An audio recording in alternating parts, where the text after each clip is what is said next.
Okay, so this thing is a little bit rough, but it's a crucial technique to have. So this is going to be the technique called variation of parameters. And this essentially rests on a really dumb idea that happens to actually be a really good one. So the idea is this. You have a first order linear non-homogeneous differential equation, right? And I'm going to do this quick by example so that I don't overwhelm you with symbols today, and then I'll give you the general thing next time. So the idea here is I have something like y prime plus 2y equals, like, I don't know. On my notes I have x cubed e to the minus 2x. Is all good with this? So I have some kind of messy garbage attached to what would be a really chill thing to solve. You guys all kind of with me on that? So I'm like, dude, I really fundamentally wish I was given the other equation here, right? So what I'm going to do is I'm going to solve that equation first. So instead of solving this one, the non-homogeneous one, first I'm going to solve the homogeneous one. I'm going to be like, all right, I wish you'd asked a different question. Can we do that like dance? Yeah. I expect you to do this. Rewrite the question, just cross it out. Yeah, I expected this question, which is better and easier, and I could do it. I studied this one. Yeah, that's exactly what we're doing. And it turns out that this actually is a pretty solid idea here. So, say, all right, I wish you'd ask this other question. I know how to solve this question. You guys, we just solved this, right? So what did we get? Y E to things.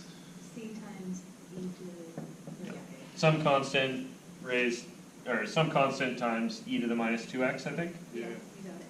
And note, I'm labeling this YH for homogeneous. That's the homogeneous solution, right?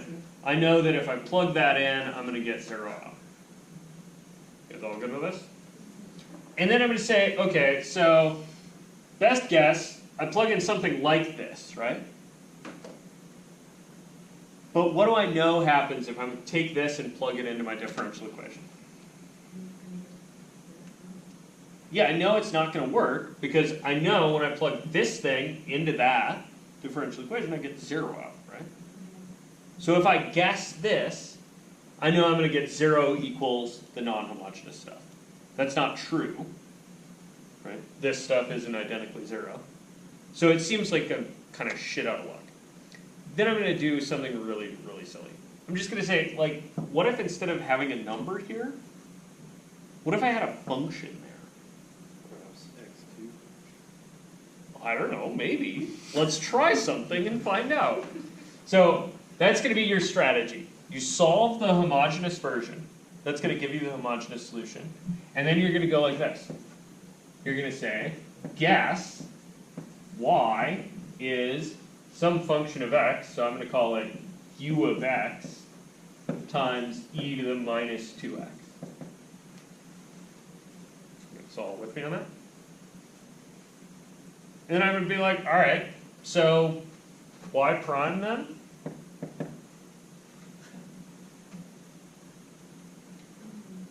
Well, now that that's no longer a constant function. Negative 2u. Yeah, now I need to use the Fuck. Cool. sound pickup's really good. You're welcome. You're going to use the fucking product rule. Thank you. That's what I wanted. Integration like So you're going to do u prime, right? yeah. Times e to the minus 2x Yes. plus You. u Things negative 2. times negative 2 times E to the negative 2x. e to the negative 2x. And then you're going to take this thing and plug it in here. Oh, God. And hope something nice happens. Right, and this is why this is a dumb idea, because like, why would something nice happen? That's a horrible idea. And the answer is, sometimes you get lucky. So let's take this and shove it in here. So I got y prime, which is u prime times e to the minus 2x plus, oops, I suppose maybe I do, minus 2u times e to the minus 2x. Could you pull out and leave the? Yeah, we could factor some stuff. And then I got plus 2, and then I should have y, right? So y was, Are you gonna put that in for yeah, y was this. Y was u e to the 2x. You guys with me? And then on the other side, I had equals x cubed e to the minus 2x. So just to highlight here, I had y prime, that's this junk. Oops, single underline. That's this junk. I had a 2y, that's this guy. And finally I had the non-homogeneous shite on the other side, which is that stuff. You guys all with me? And then, miracle of freaking miracles, Slap out, slap out. that shit cancels. And then you get to cancel the even. Yeah, then there's the e to the minus 2x on both sides. So just divide it. So, Goes away. multiply by e to the 2x. And you just get. And you prime get- equals x cubed. U prime is x cubed. And then you find u. So u is x to the 4th over 4 Plus c. plus constant. You got most of it. And then where's my solution at, guys? Right there. That's the y equals u of x, but u of x is now x. Yeah, so I have to take the u that I found, right? That's it, plug. And this is, yeah, and plug it back in up here. Plug and chug and then plug and chug some more. Yeah, and this is the thing that this is going to happen all the time.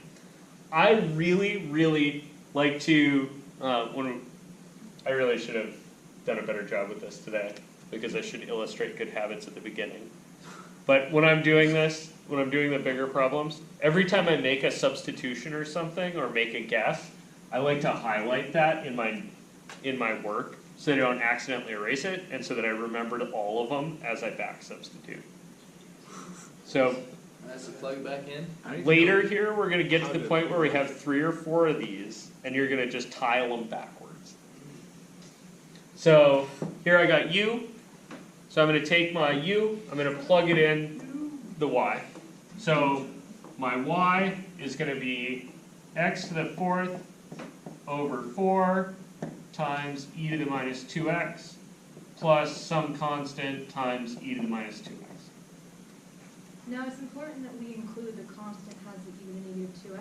Yep. So the reason that I've written it this way is that this thing here, right, is what? That was what we had with the, yeah, when we solved the You better guys see that? equation. That's the homogeneous solution. That's YH.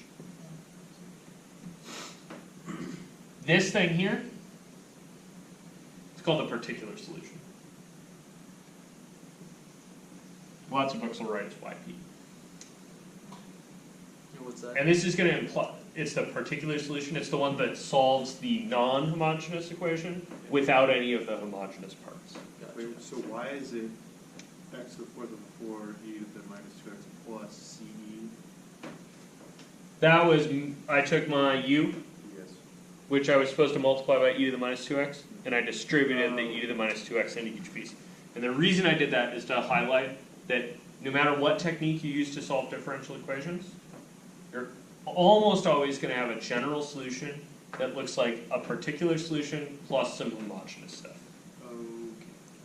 And so in this case, I have nothing surprising. I have a particular solution plus some homogeneous stuff. So if you end up with that, without that homogeneous stuff at the end, you've done something wrong along the way. Yeah. If you end up without the homogeneous stuff, either you're solving an initial value problem, right, and you used your initial values to build things, or you forgot a C somewhere. Usually you forgot the C somewhere. So, the other thing that's worth noting is when you get to the end of one of these, right, here's my solution. I'm gonna like check, move on with my day. I should just very quickly check and make sure A, the variable that I've solved for is the variable they asked me about, and that I haven't forgotten a substitution that I needed to make, and B, that my order of my differential equation matches the number of constants I have down here. So I had a first order differential equation, so I have a one parameter family of one parameter family as a solution. Right, so if you have excess, you probably did drop to negative or something somewhere. Yeah, so if you have just this stuff, you're missing a C, you lost something. If you have just stuff with C's in it, and you're solving a non-homogeneous equation, you're not done yet. Right, you've missed your particular solution. If you have two C's, or if you have a solution like this for a second order differential equation, you missed one. Go find it. Right? So that's the answer. Yeah, this is the answer. Check that. Just get it. So the clutch thing is that variation of parameters works in almost every situation. Almost every. Almost every. Do you It's have to really, do- really slick. So do we have to worry about in this class where it wouldn't work? Yes. There are a couple things we do where it doesn't work, but they're really special. Okay. The really nice thing about variation of parameters as this book does it is that he's got a couple little tweaks. It works for damn near everything. Just use it. Like when in doubt, try variation of parameters. It might work. It's like our USIP. Yeah, it's going to be your first go-to technique. And all the time it turns out nice like that? Stuff starts crossing out? This part, yeah, is baked in, and I'll show you guys that next time. And then the integral here is doable is maybe less so. But the stuff cancels out, that happens every time, and I'll show you why next time. Okay. Guys good?